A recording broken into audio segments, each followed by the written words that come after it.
What's going on, guys? Crypto Renegade here for you with another crypto hardware wallet unboxing and review. Today we have the brand new Keystone Pro Generation 3 device. Stay tuned, you do not want to miss this one. All right, guys, welcome back. So in today's video, we truly do have a unique hardware wallet here, and there's a reason that I got this one sent to me before it's officially released.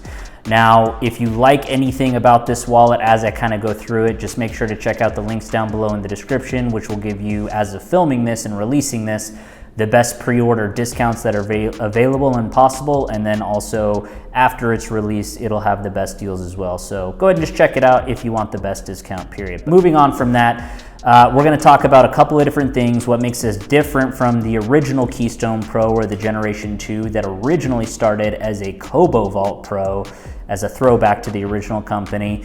We're going to take a look, obviously, at the security, what's changed, the form factor, any other changes there, new coin support, external wallets, third-party wallets, connectivity, and of course, we will take a look at the price and some other unique features. But before I actually unwrap this box, and yes, that is a wine bottle opener that I just happen to have here so that I can unwrap the plastic. Let's take a quick look at the presentation. It's pretty straightforward. They did change the branding and change the logo. As far as I can tell, they did a pretty good job on the packaging. It's not anything spectacular, but it's also a nice, durable, high quality box that is showing me that they're carrying and not just cheaping out on flimsy cardboard or plastic. But without further ado, let's open it up and take a look and see what's inside. Okay, so looks like there's a kind of a stable, very rigid protective box in here, and then it has sort of a perforated cardboard flap to kind of cover it and keep it open. So that's very interesting that the actual shell of the box is actually really stable for what it is, which is interesting that they went to those lengths. So not that that's important, I just think that they had an interesting way of protecting the product, which just kind of goes to show you the quality. But that aside, let's take a quick look of what we see here. And obviously we have the kind of pull tab here, but what we have here is the Keystone Generation 3. Now, first off, this is a 4-inch touchscreen display, just like the previous version. They've made the device more compact, more sleek. Kind of reminds me of like an iPhone upgrade when they switched from sort of like iPhone 5, 6, 7, 8 all the way to like 10 when they made the huge kind of jump.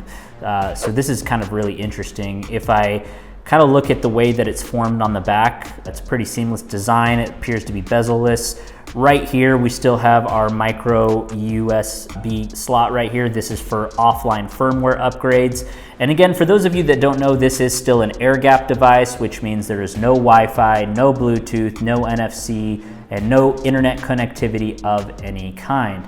Looks like we do have a serial number and a barcode here. You have the power on button here, and then you do have a USB-C for the much larger battery, which we're about to get into later. But the USB-C, again, just to clarify, is to charge the device. For this particular version, the Keystone Pro are not going to have a battery pack option. They will release a newer version that will have AAA batteries that you can do, but this is for charging the battery, which has 10 times more efficiency, but is not used for any firmware upgrades or anything like that, which is pretty cool. Single button here. Okay, looks like it's loading up here. Gives me the firmware version. Full touch screen.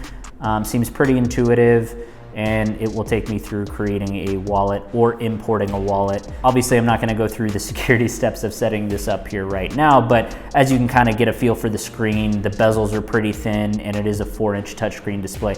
I have, you know, sort of regular size hands. This thing is actually tiny, so they reduce the overall footprint and the, you know, sort of feel of it. It feels really good in your hand with kind of those round edges. Now, of course, looking at the back here, we have sort of the signature fingerprint authenticator. This is used to both sign transactions as well as unlock the device. And of course, we have the camera here, since this is an air gap device, to actually scan QR codes, and process transactions and things of that nature as well. So you have the camera, you have the fingerprint sensor for biometric authentication. This is a faster and a different module than the previous version. So the fingerprint is much faster, it's much more accurate, and you're just gonna have a better overall user experience. So overall, I'm pretty impressed with kind of my first impressions here. The overall smoothness and touchness of the screen makes it easy. One of the key security things that they made a change with this wallet as opposed to really any other wallet, not to mention way better than their Generation 2, but what makes this air-gapped QR code based wallet different than any other hardware wallet on the market is they do have 3 security element chips. Each security element chip allows you to import multiple users or multiple seed phrases into one wallet. So theoretically, if you wanted to share this one wallet with 2 other people, you could do that and each have your own wallet, your own passphrase, your own fingerprint. So you could theoretically get 3 people for the price of one if you wanted to, but more importantly, those serve different functions, and it actually spreads out sort of the reason that we have secure element chips, which is where the private keys are stored. One of the security element chips is for signing firmware, and then in my other videos I talk about each individual security task that each security element chip is actually performing. I don't have it right off the top of my head, but I went into depth in that video, so I'll go ahead and link it at the end of this one if you want to get more information on the 3 security element chips. But initially when I thought, why do they need 3 security element chips? Reducing the risk and spreading the attack surface is an extremely good idea.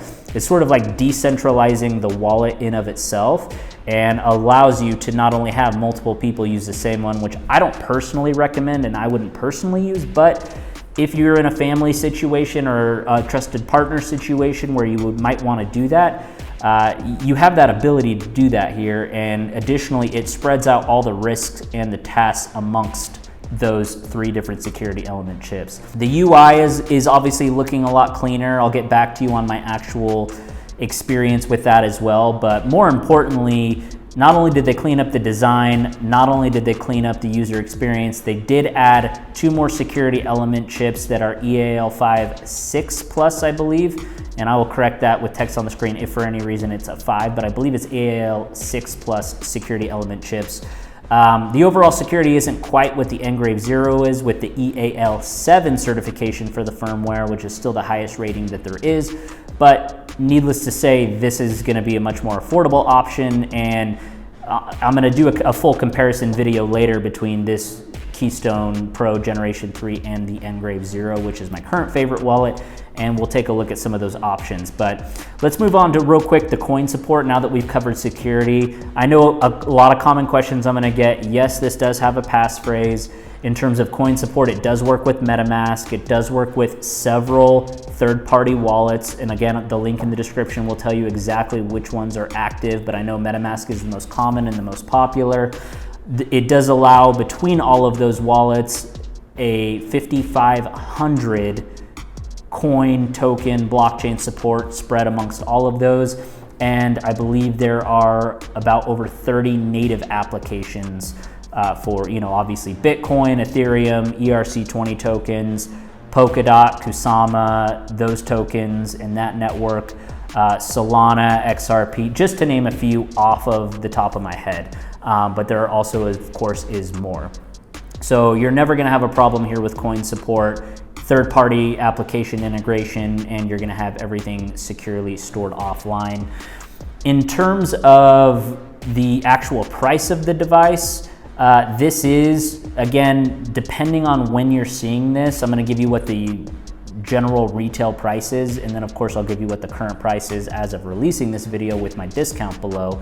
But the price of this particular wallet is $129 MSRP US. That's very affordable when you take a look at and compare this to what Ledger's offering, what Trezor's offering. And again, please don't buy Ledger after what happened there. But when you're comparing sort of the affordability and the price point for everything that you get, this is going to be a lot safer. And this is sort of that mid-tier, slightly above entry-level price point, which is usually around $100 is the sweet spot. Again, this uses an iOS and Android app, so it's fully mobile, fully air-gapped. You do not have to use any desktop application. Although, again, if you have, say, a computer that has MetaMask up there on your computer, you can use the camera here to scan the QR codes and keep your private keys offline, which of course is the entire purpose of this device. I actually am excited to use this wallet and test this wallet with MetaMask and a lot of other third-party applications. This does give you a security option where you can create your private key and your seed phrase randomly using dice entropy, as I discussed in a previous video. But basically what that is allows you to use a physical dice, just like a playing game dice, and you can randomly roll that and input it into the system here to help privatize and more randomize your private key generation process, which I thought was really cool. I have another video on that, which I'll link also at the end of this, that kind of goes over how the private key generation process works. But all in all, for $129, this is actually a great value. From what I can tell, and again, obviously you watch me just open it, so I haven't used it yet, but in the research that I've done, the main things that are really interesting here and really different are you get 3 times as many security element chips. It already has a lot of the great features and security factors, again, being air-gapped, being QR code based, and it has a lot of compatibility with other wallets and coins, including passphrase support on top of your seed phrase, which I know is a big security deal to a lot of people, myself included. So I'm really excited to actually test this out. Let me know what your guys' thoughts on this. Is this something that you're looking for?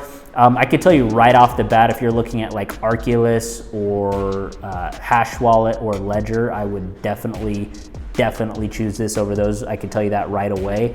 But let me know what your thoughts are down in the comments. Any questions, concerns that you have about this wallet, and I will do another follow-up wallet once I've used this and tested it, and I'll compare it against Engrave and some others. But also comment below if you want me to compare this wallet against Tangem or any of the other popular wallets that you're thinking about getting or that you already have, and we will go from there.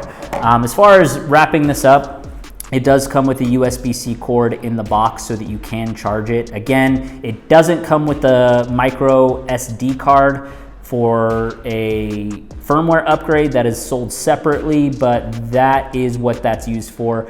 You can use this and charge this again with the USB-C, but it is still going to be air-gapped. It does allow you to actually do data transfer through the USB-C if you want to. So if you have certain desktop applications, it will allow you to do that. So it's really your convenience. I, of course, recommend staying air-gapped because that is the most secure, but I believe it does give you the flexibility and transmission options of both. Or you could just plug this into the wall and use it to charge the battery, which they claim is 10 times more efficient, which was a huge hot button issue with the previous generation, but I digress there. Let me know if you have any questions, comments, or concerns, and until next time, I will see you guys in the next video. Click here and here to watch both videos on the private key generation process and the comparison of the other wallets. See you guys in that video right now. Crypto Renegade out.